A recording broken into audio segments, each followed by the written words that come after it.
family. Welcome, Hannibal GF. Fix the sub. Alright. So how many weeks did it take us? Let's do a quick recap. I want to do a recap of the challenge run because it was kind of interesting. I really enjoyed this playthrough.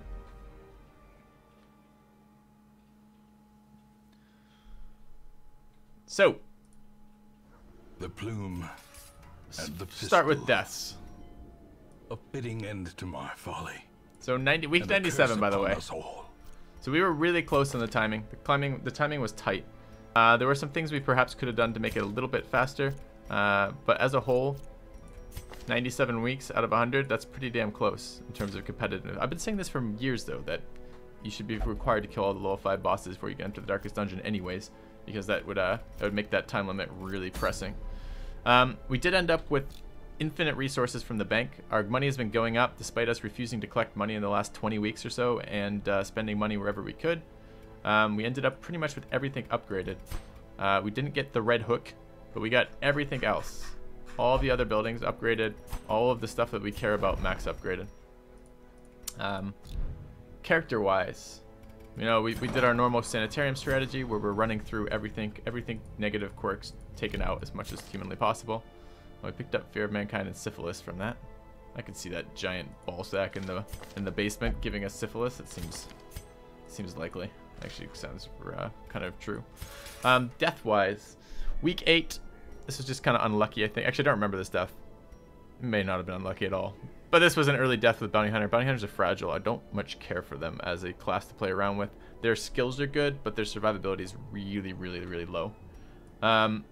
Cultists, not surprising we lost one. That Baron fight was probably the sketchiest. That and the cannon fight in this playthrough were probably the 2 sketchiest fights we had. So that was pretty bad. We're going to have to rethink our strategy on the Baron because it didn't work out. We kept summoning the Baron too early. We wanted to summon some of his little shitters and then and get some healing at some point, but we never were able to do that. The Baron kept popping out when we were unable to heal, which is pretty brutal. Brought the wrong skills in the party and Hendu died. Perfect. This was testing. This was for science. We lost the Plague Doctor to the Wasting, initially because we forgot to bring the blood, and then secondary because we wanted to see if it really was as the wiki said, and it was. Once you have encountered the Wasting disease, you have 61 tiles, or 61 turns, and a tile counts as a turn, as does a room until you die, so that was interesting. This guy died because I screwed up at the end. I could have made it so it was a chance to die as opposed to... Well, it was already a chance to die because he failed a death door check, but I mean, I could have made it a chance to even be death door tested again. This is because Wilbur AoEs with damage. I also wouldn't do Wilbur as I did him this way again. I'm done with trying to use the Arbalest with Wilbur. It doesn't work. It's too difficult to get the timing done. I think I will try next time some sort of occultist debuffing strategy on the swine. So that's that. These two, of course, died in the Darkest Dungeon. I'm not sure about the Darkest Dungeon 4 still. There is some part of me that thinks I should run double virtue chance on a character and push that up to 75, maybe get an irrepressible character. I think there might even be 2 of those, but I think irrepressible maybe only, it might be a 5%, but there might also be a 10%, I can't remember. So you could get up to 80 or 85% and then just let them focus that guy and roll for the virtue. Because I think they still keep stress nuking him even when he's at 100 stress, even when he's virtuous, which makes the whole fucking fight trivial after that. I've seen some other players get lucky and just roll a virtue there, and it seems to work out very well for them for the rest of the dungeon. So I might try that next time. So other than that, how did the classes do? So the challenge was no men-at-arms, no Vestals, no Hellions, no Houndmasters, and I really felt the lack of those classes, especially on some of the boss fights, particularly V-Wolf, but also Darkest Dungeon 2, also just all of the courtyard missions. It felt like we were missing the Hound. The Hound's amazing in the courtyard, very versatile, very useful. Men-at-arms really good, of course Vestals, they're all really good. Those are the best classes in the game, that's why I removed them from the playlist. Really missed my Moon Rings and Sun Rings as well. We struggled all game to figure out a good mix of accuracy and damage items, so we probably gimped ourselves about an item per run on our characters. Quirks become doubly important then because it's helping to make up for items overall. Performing classes, Bounty Hunters were dangerous to have around. I lost 2 Bounty Hunters, that's the most of any class I lost, and I didn't feel comfortable with them pretty much at all. As a position 2 stunner, which is really what they're at, I felt like the Abomination was doing a better job than the Bounty Hunter was, because the Abomination was a hell of a lot less fragile and brought stress healing and self-healing into the mix, which was fairly interesting. Let's sort by class and do this a proper review. All right, lepers. They did all right. I was very short on front rank characters. There's only 3 that I could use: Flagellants, Lepers, and Crusaders. The Lepers were the worst of those 3, but I still needed frontline characters. They did have some self-sustainability with Solemnity and Withstand, but it's awkward that it's not in the same ability. Overall, I didn't much care for them. I do like their camping skills, particularly Quarantine I like, but that just is kind of like a bad... It's just an AoE stress heal, which I like, and it's a big AoE stress heal. But the Hound really kind of fills that role when the Leper's not here. We did have a super Leper. I think he died in the Darkest Dungeon there. And this Leper kind of made other Lepers look bad with Early Riser, Eldritch Hater, and Quick Reflexes. He also had Precise Striker for the end there, so he had +3 crit chance. And he crit fucking non-stop, so that was kind of nice, I guess.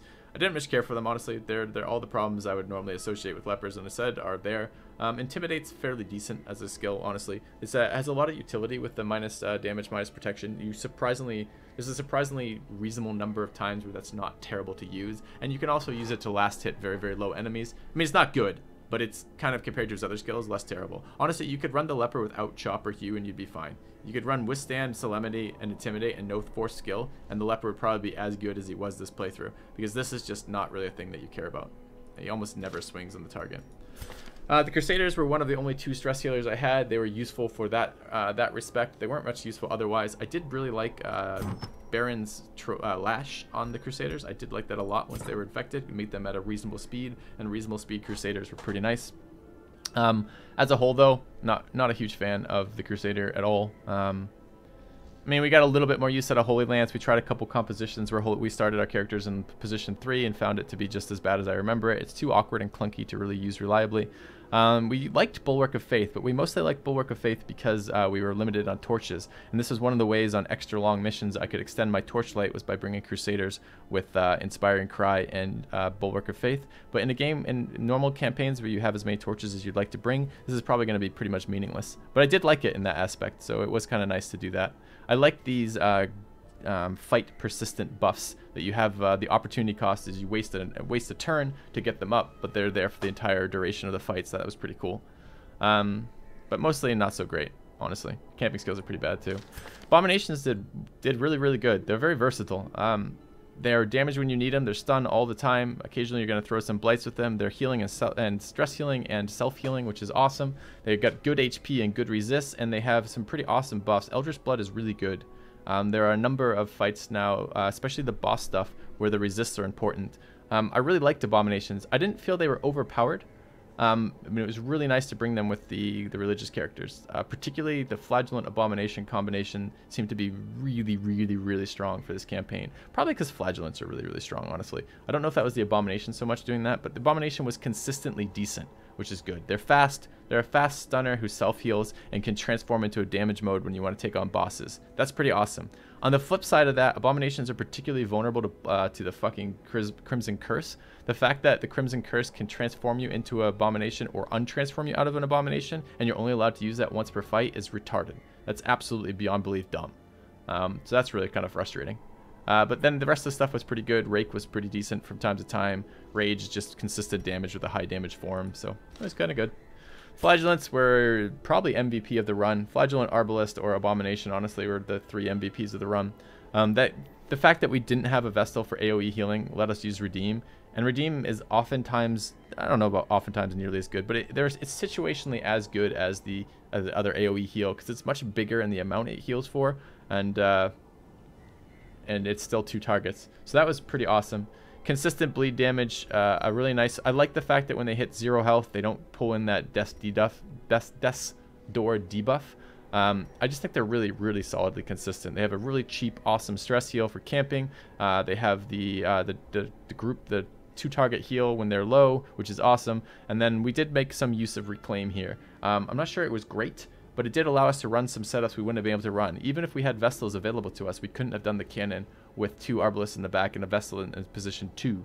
It really wouldn't have worked. So having Reclaim from the front, okay. It was okay once we had the items that made it a guaranteed fail on the bleed on self. It just wasn't a lot of healing. So I don't know. It was interesting. We played with some. Again, part of the whole point of this challenge was get us playing different ways. Harder, and playing different ways. And we did play a lot of different ways with characters than we've ever used them before, which was really, really cool. Talked about bounty hunters, fragile. I don't like how their survivability is. It's just really kind of weak. Highwaymen did a really good this playthrough again. They seem to be excellent at killing the new bosses with 100 billion actions, so that's quite nice. Riposte is just a really strong skill. I didn't get very good quirks on Highwaymen, so we got really strong leper quirks, okay but not good abomination quirks. We got decent for the stress resist style stuff, flagellant quirks. We got amazing Arbalest quirks. Our bounty hunter quirks were bad. Our highwayman quirks were not good. They were okay, but not good. I would like to have seen some damage quirks off of these, probably, and maybe some more resist quirks. I mean, Hard Noggin's decent, but we didn't even end up using this guy for the Darkest Dungeon, so we went with the Eldritch Hater over that. They were versatile too. There was a number of positions where we used them. I'm thinking now of the Stone Guardian. I'm thinking of a number of the bosses where we're using range versus melee. They turned out quite good for this playthrough. Not MVPs, but okay. Occultists were our go-to healer. We use them in all positions. We use them in position 4, position 3, position 2, maybe even a couple times in the level 3s in position 1. We used all 7 of their skills across the course of the game. That suggests pretty good balance. We like their camping skills, and we got a lot of amazing quirks on our occultists. We had a lot of them, so we had some options for that. Clotter, Photomania, Thick-Blooded, and he had Hard Noggin at 1.2. It was fucking amazing. That's an amazing set of resist quirks on your healer. I don't like the biggest thing I noticed playing the occultists again and again through this campaign was the stun resist, the base stun resist being so low. There's a lot of fights, especially boss fights, that do stunning on your heroes, and it was very noticeable that the occultist was was going to be stunned a large percentage of the time. Jesters were really bad this playthrough. We had a hard time keeping them alive. I stopped. You can see I didn't even want to level the second one into level 5. It's just too dangerous to bring them into level 5s, and they had very poor synergy with the guys we actually had available to run with them. Just the compositions didn't seem to work out as nicely without those 4 key components and having a leper, and a jester rather. That's too bad. Generally, jesters are decent, but they were not decent this campaign. They're quite bad. The Antiquarians were good in the early game. The combo with the Highwaymen for leveling up to level 3s was fine. It was adequate damage and not taking too much, adequate counter damage with the extra riposte actions and not taking too much damage to heal through. They just felt like a huge liability a little bit later. We still got the Antiquarian in for a couple boss fights. I like using her low debuff resist to trigger the Siren. That was pretty cool. And her skills just all seem like crap to me. Every time I look at them, the only skills I ever end up using are Nervous Stab, Fortifying Vapors, and Protect Me, and everything else is garbage. Her camping skills are kind of garbage too. This is neat, Curious Incantation, but it's only for herself, and she rarely gets hit because she's spamming Protect Me all the time. But I liked Strange Powders. That was kind of cool. I wish she had more buffing of other abilities. Those would be really cool camping skills if all of her camping skills were just buff others, because then you could run her with that in mind, and the buffs were pretty good. Grave Robbers are terrible. Their damage range is too high. Not their damage amount, but the range itself. It makes them really unpredictable. All the times where we needed predictable, consistent damage, we just ended up going with Arbalest because they're just so much tankier, and they're so much better at staying alive while still doing the damage you want, and they combo better with the Occultists. The Grave Robbers did almost nothing for us here. If we hadn't been forced to play them, I wouldn't have. And we actually had good quirks on some of them. It was kind of not good. We do the districts as well. Okay, but I need water in between that and now. Plague Doctors. Plague Doctors did pretty good this campaign. It's too bad we lost our other one. I would have liked the second one for a large portion of it. They're just really consistent. They were one of the best classes in the game until the Crimson Court stuff came out. Crimson Court made them a lot worse because now you have to, whenever you run a Plague Doctor, you have to be worried about infestation level, and you have to run subpar skills to bring the Plague Doctor around. Although it did seem like maybe I overestimated the impact. Disorienting Blast instead of Blinding Gas made it mostly palatable to be in the dungeons with that shit, but it is frustrating to have things totally immune to all your actual offensive abilities, which sucks. And then Arbalists were amazing this playthrough. One of the 3 MVPs. We had a decent Arbalist stats: Eldritch Hater, Natural Eye, Beast Slayer, Natural Swing. So they were basically getting extra damage items on that, but they let us bring down a number of bosses that I think we would have had trouble without. They let us go through the Crimson Court stuff, which I don't think we would have had quite as easy of a time without Arbalest. It's the fact they have emergency backup healing, can hit positions 1 through 4, high crit percentage for consistent stress healing, and Bola is fucking amazing for stress healing too. So a lot of times we just sat there spamming Bola on the last 2 enemies, or an enemy and a corpse, just for those extra crits for the stress heals. And let us do a lot of stress healing with that.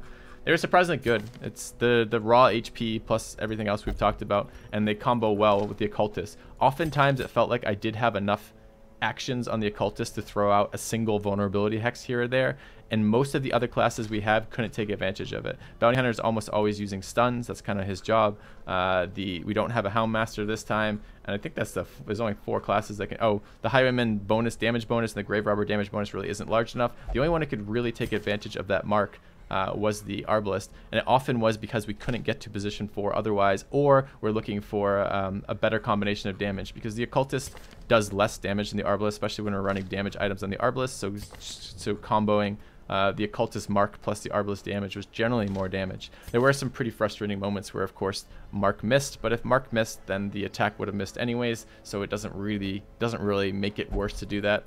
I can't say that marks are good, but they're still just what I've always said they were. Very good for some very precise situations, mostly versus things like ghouls, sometimes versus rank 3 or 4 enemies that you can't have enough guys get to otherwise, and very, very good on some specific bosses like the last Darkest Dungeon stuff we did. If I had to rank the boss fights in terms of difficulty, I don't know if I'll do all 16, or all 8 rather. All 8. We could do all 8. Let's take a look. What were the hardest bosses? Cannon was really hard for me. Flesh was really hard for me. I lost the guy on Swine King, but I think it's because I keep trying to force a strategy to work that feels like it should work on paper and doesn't, and that's the Arbalist Flare strategy. It's kind of weird because there's no reason to ever use Flare as a whole except for that boss fight. Like, it's worse than every other scenario to have Flare at all, and in that boss fight it doesn't work either. So Flesh, just because you can't do anything about it, it's just unpredictable high AoE damage that applies dots. That was scary as fuck. We survived it. Oh, V-Wolf was very, very hard too. I guess he's not a standard boss fight. And Shambler 5 was really, really, really hard. And then Baron was hard. So I guess if we look at just let's just do the first 4, right? Hag ended up being a lot easier than I was expecting. We did stack a lot of damage buffs for it, and that was okay. But the 16 pounder and the Flesh were just the level 5 Flesh were super scary. Neither of these bosses were at all scary. We did try the knock the crew to the back ranks, and that worked for us. That was pretty good. Siren we seemed to be able to deal with just fine using Antiquarians. Prophet we dealt with just by debuffing the shit out of his damage. That was fine. And the Necromancer just really didn't seem to do much at all. He's just one of the weakest bosses out there. Hag generally is scary to me, but we could rush through her and it was okay. And then the Swine King was, he did some damage, but I think it was strategy related. It seemed to me that resists were particularly good this playthrough. I focused a lot on buffing resist, running resist items, and getting resist quirks, and I think it really paid off. It was very, very strong to not have that, in part because it's consistent damage on your characters that you can avoid, and it's almost like a form of AoE healing in a sense, because we're preventing these dots that would do additional damage, and we're doing that across the party. It kind of helps keep the Occultist up a little bit. The Occultist can get worn down from AoE stuff. As for the special bosses, Courtyard, the first Croc was fine. The level 5 Croc was a bit of a bitch, but it was kind of harder in the sense that it didn't feel like you were dying to his stress attacks. What it felt like you ended up having was you couldn't continue the Courtyard after finishing the Croc, because the Croc just put all your guys from 0 stress to 100 stress. You had to go home and do another week. And I think most of the time the Crocs are avoidable, so we did it because we had to, but I probably wouldn't bother fighting the Crocs. The Courtyard items aren't good enough to waste your time on it if you have a time limit that's actually pressing, and there's other bosses in there that you need low stress to fight.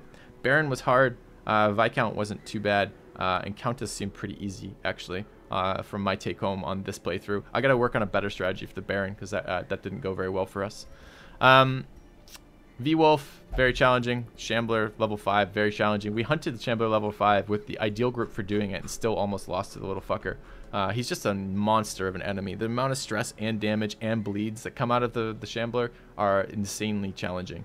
I don't know if we'd do it a little differently or not next time. I don't remember the comp we used at the moment. I think it was Abomination, Plague Doctor, Cultist, and I don't remember the last one. I might have to think about, I don't know, like it feels like up until level 1 and level 3 Shambler, there seems to be some utility in actually killing the tentacles. And if you can AoE kill them so it's even more efficient, it works even better for you. I think Highwayman is probably the last one, right? But on the level 5 Shambler, I don't think killing the tentacles made any sense. I think it was, I don't have enough time to do that. So I just have to eat their fucking huge single target nukes that keep scaling up. So maybe riposte with the Highwaymen and then just all focus on the Shambler all the time. The level 3 and level 1 Shambler are stunnable. The level 3 Shambler is a little bit sketchy to stun. The level 5 Shambler is pretty much unstunnable. So he was just a pain. I would never want to fight that as a random encounter. I think almost no party you're going to have is going to have the appropriate buffs to take him on as a random counter. I think camp buffing specifically for the Shambler and forcing him to spawn by killing the lights and walking around until you find the Shambler spawn is probably your best way to take on that if you had to. So, Darkest Dungeon 1 through 4. Darkest Dungeon 1 went really, really cleanly this time. Darkest Dungeon 2 started poorly but ended up fairly clean. Darkest Dungeon 3 is always very easy so long as you are aware of how the displace works. You can just set up your guys to be that, and long you bring maps. And then Darkest Dungeon 4 was probably the most sketchy of the Darkest Dungeons for me, and entirely because of the focus firing on that. I really need to sit down and just decide if it's worthwhile to bring a character in who has a little, like, I don't know, maybe you just bring a guy who starts with 20 stress, so he becomes the target of all their reunions right at the start, and you just stack double virtue items on him and just let him become afflicted with the goal of forcing a virtue and let them keep nuking him. I think that would make the whole encounter simpler. I might try it next time. We'll see. It's always very hard to want to do that because at the stage where you're encountering a boss like that, you're almost like, this is the final dungeon in the game. All I have to do is beat this to beat it. I don't really want to risk stuff. But if we have the people to do it, we might try risking it next time to see if that works. So, all right. I think that about summarizes the playthrough for us. It was really, really fun. Enjoyed the hell out of this challenge rules. I don't know. We're not going to be playing Darkest Dungeon tomorrow. I'm not ready to dive into another one. I don't have another set of challenge rules out, and I may be taking a little break from Darkest Dungeon anyways. I'm not entirely sure. We've been playing a hell of a lot of it. But it's been really interesting this playthrough because we did a lot of things differently in this playthrough than we normally do because we didn't have a lot of characters. Oh, districts. All right, I'll do districts in a second, but I need water. So I'll be right back, and then we'll get I'll talk through the districts and how they helped or didn't help.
All right, districts.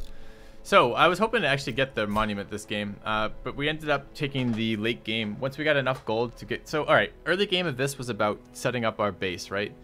In terms of getting everything to the levels to set up for late game and levels, but also resources, particularly gold resources. We probably overinvested a little bit in gold in the early game. We maybe should have focused purely on heirlooms a little bit earlier, but we weren't. I wasn't really sure of that.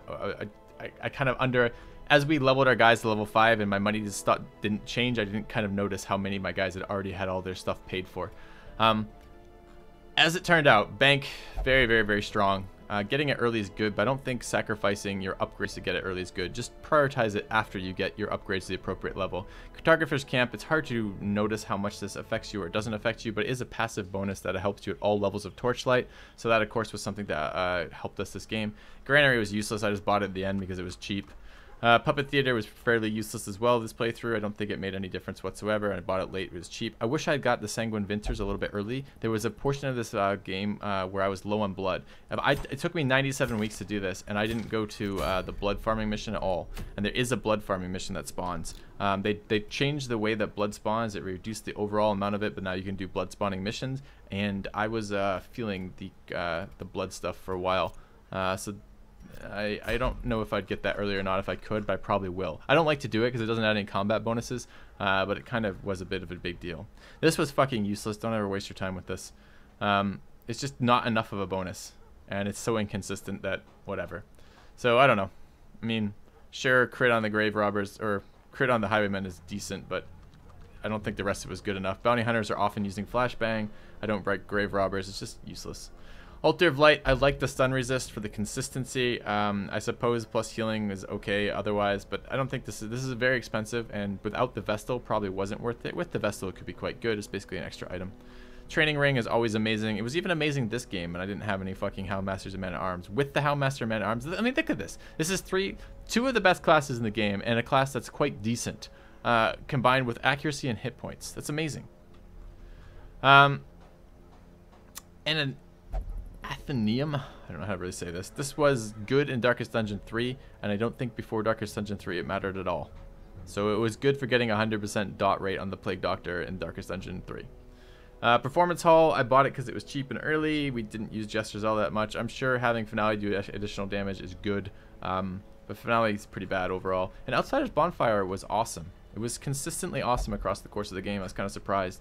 I think part of the reason why is you don't often use lepers or abominations in regular playthroughs, but in this playthrough we had to use lepers and abominations could be brought with other decent parties. So having those 2 additional camping points for extra stress healing or extra damage was really, really nice.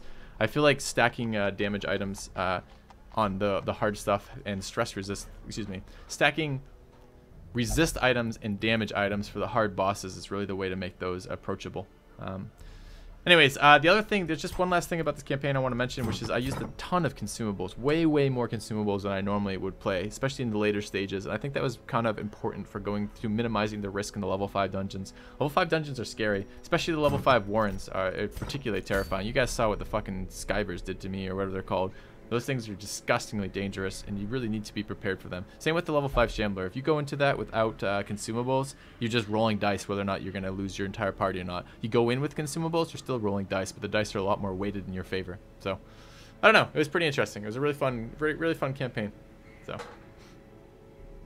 did I fight the Fnatic on this run? No Fnatic. In part because I don't like to bring 2 guys with blood on my teams anyways. So there was never a chance for the Fnatic to spawn, I don't think.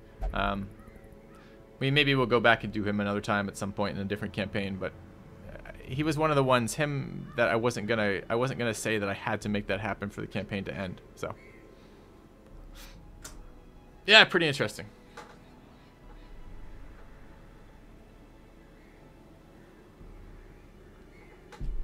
So what next? Pretty good roster. I mean, we lost some guys, and our roster ended up with some crappy guys. I do hate that element. Like, it's very hard when you level your guys as a group. When you hit level 5, you lose people to get guys back, because oftentimes you only have one level 3 guy or something. We ended up over leveling the Stagecoach, but even this was never useful. Like, the fact that we could get these, they weren't high enough. These need to be 4 or 5 for them to be useful. Like, experienced recruits need to go up further, I think, for that to be a thing. So, anyways. Alright, so here's the plan. In an hour, we're going to play XCOM 2 with Joe and Ribs. And I think between then and now, I think I'm going to do some Dominion. So I know most of you guys aren't interested in that content, but if you are, come check it out. Dominion's a lot of fun to play. I'm willing to play with viewers on that. Yeah, we're going to play some XCOM a little bit later with Joe and Ribs. So, I want to check on how the D&D stuff's going too. I'm kind of curious how people thought about these this week. So, Aqua wasn't here. Okay, let me fix that. 2 seconds, I gotta edit something.